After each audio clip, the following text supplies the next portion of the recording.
The Disability Rights Advocacy Centre, DRAC, has organised a two-day meeting for stakeholders in Abuja. The symposium, tagged Stakeholders Consultative Meeting on Child Protection and Safeguarding Mechanisms for Learners with Disabilities in the FCT, had in attendance teachers, children with disabilities, and members of the public. The Chief Executive Director of DRAC, Mrs. Irene Patrick, said that the meeting was necessary for creating a draft for the protection of children with disabilities. We find that there is no clear-cut mechanism for ensuring that children with disabilities and other vulnerable adults in our learning system, in the learning environment, are being protected.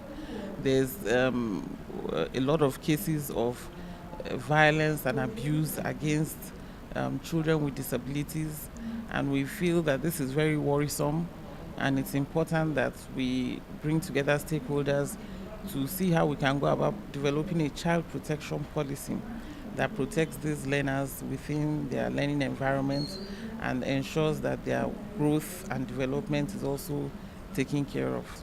We're going to be working together to build consensus on the need for a child protection policy, and we're hopeful that by the end of this meeting we would have a kind of draft of that child protection policy for learners with disabilities in the FCT.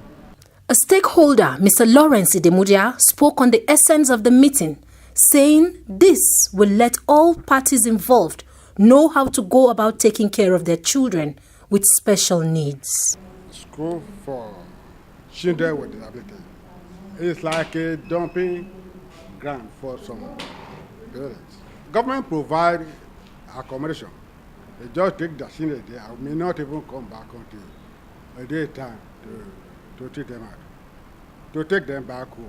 This one will let them know many things that have not been done, which is supposed to be done for the benefit of their children. As parents, teachers, administrators, if they don't know and cannot implement, the children will be in a problem. So with this training, their mind will be open. They will know what is on ground, what is amiss, and then they will now go and implement to make sure that children with disabilities in school are well taken care of and protected.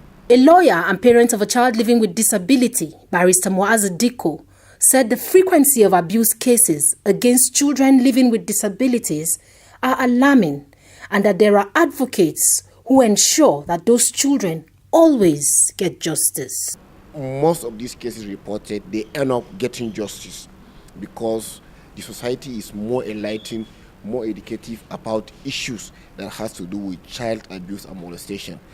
But we need to expand it more because the emphasis is more in the capital cities and the rural areas are left out. So there is need for this advocacy to go more within the rural areas so that they too, they will know that such things, they have rights to vent out.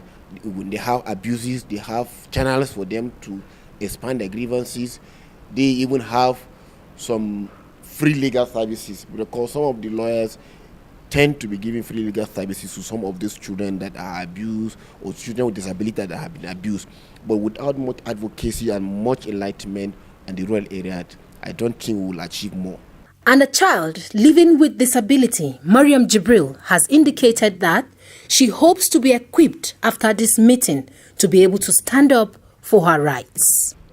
I was born deaf. When I was a kid, my parents left me with my grandparents. So this meeting, actually, it will benefit us as persons with disability, a deaf child.